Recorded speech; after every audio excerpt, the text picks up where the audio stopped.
the forbidden note. Temaru Shoka.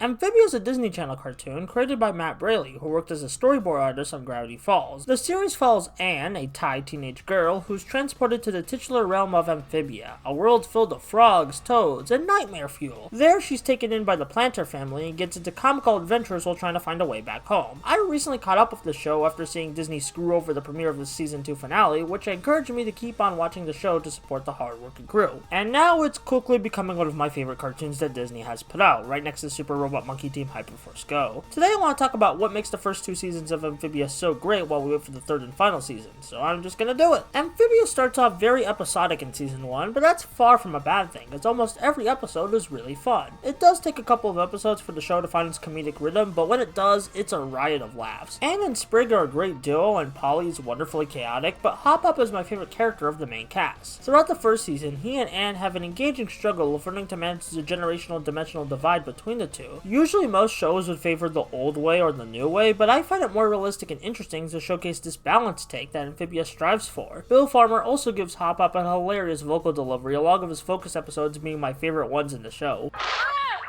Oh no, I can't spray! There's also a ton of side characters in Amphibia that I'm not going to delve into, but they're probably the funniest bunch of side characters in modern animation, and I love them all. Season 1 reaches its climax with Anne reuniting with one of her 3 friends who got sucked into Amphibia, Sasha, and a bunch of emotional baggage between the two is unleashed. Sasha is a control freak who often uses a sweet facade to get what she wants. Even if she's not inherently malicious, the consistent bossing around leads to a lot of emotional resentment with Anne, and when she has to confront Sasha to save the frogs, and Sasha allied herself with an aggressive toad army, a lot of that emotional resentment gets out. Season 1 ends on a depressing note with Anne and Sasha going their separate ways, but Season 2 starts with a freaking Get a Robo reference! Yeah, baby! Season 2 has pacing more expected out of a modern animated story-driven show. There's still fun episodic fare that hints towards bigger stuff in the story, but there's more advancements in the narrative than Season 1 now that the characters are established and we care about them. After a multi-episode trek to Newtopia, Anne and the Planters arrive there and meet the last of Anne's friends who got swept up in Amphibia, Marcy. Marcy is a dork who loves video games and nerd stuff, gets hyperfixated on a project or task they like, is socially awkward, and only has a couple of friends. Not to mention she talks fast.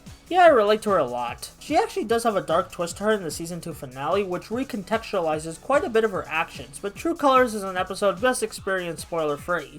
Even if the internet wouldn't let you. Oof. Before I wrap things up, here's a bunch of other stuff I like in this very good show. Season 2's second half has a temple quest where the gang has to travel to 3 temples to recharge the gems from the music box to get back home, and these episodes basically become the best Legend of Zelda cartoon to ever exist. Sasha and the Toad General Grime have a really good character dynamic that's surprisingly wholesome for how intense and villainous the two can be. Toadcatcher is the episode that showcases this the best alongside General Yuna, who's pretty darn cool. I am General Yunan, Scourge of the Sand Wars, defeater of Wait, you're Grime? The fiercest fighter of the Colosseum?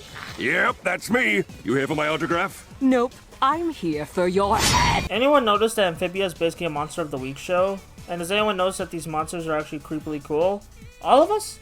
Hey, I know you're lying, Jimmy. Alex Hirsch makes a cameo in a Gravity Falls tribute episode as a Grunkle Stan Frog, which is pretty cool on its own, but it's even better when you realize that Matt's job on Gravity Falls is most likely what led to him making Amphibia for Disney. Also, Kermit the Frog cameo, let's go! He's even in the behind the scenes material for the show. Oh my god, I love it! If you couldn't tell, I think Amphibia is freaking amazing. It's hilarious, action-packed, and emotional, with tons of heart and passion put into it. I really recommend watching it and catching up in time for the final season. Season 1 may not have much plot advancement, but if you stick with it long enough, you'll find a hilarious show that will later crush your Urkel-loving heart with Season 2. With all that being said, I hope you enjoy the show, make sure to drink some water, and I'll see you later.